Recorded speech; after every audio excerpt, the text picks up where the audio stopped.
GB News regular programming was halted as presenter Eamonn Holmes announced breaking news from the water regulator, Ofwat.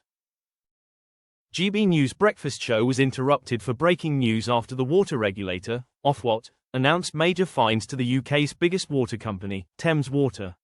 Presenter Ellie Costello revealed, Ofwat has fined the UK's biggest water company Thames Water. They've been fined £133 million following 2 investigations into the company. Eamonn Holmes remarked, "That's a big fine. They will now pay £104 million for breaches around wastewater operations."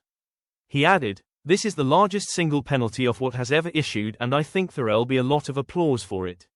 £18.2 million has been issued as an additional fine for breaches of rules around dividend payments.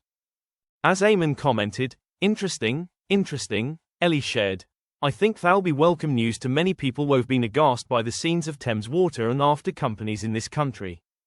The 65-year-old questioned, "I wonder how much money that leaves them?" Which prompted Ellie to suggest, "Well, they've got no money, have they?" The duo then welcomed political commentator Oscar Redrop, who stated, "I can't think of a more clear-cut, shut case of customers and the British public being failed time and time again on a service. You talk about the fact that they might not have a lot of money left and they've already been struggling, you just worry that this will in some way hit the shoulders if they try to compensate for a fine like this by passing it on to consumers." Ofwat's chief executive, David Black, said in a statement, "Our investigation has uncovered a series of failures by the company to build, maintain, and operate adequate infrastructure to meet its obligations. The company also failed to come up with an acceptable redress package that would have benefited the environment, so we have imposed a significant financial penalty." The regulator said the money will be paid by the utility giant and its investors, not by customers.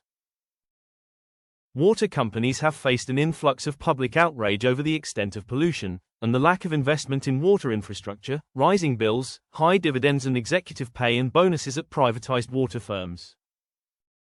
Thames Water, which serves 16 million customers across London and the South East, is also in almost £19 billion of debt, and earlier this year narrowly escaped running out of cash by agreeing a further £3 billion loan.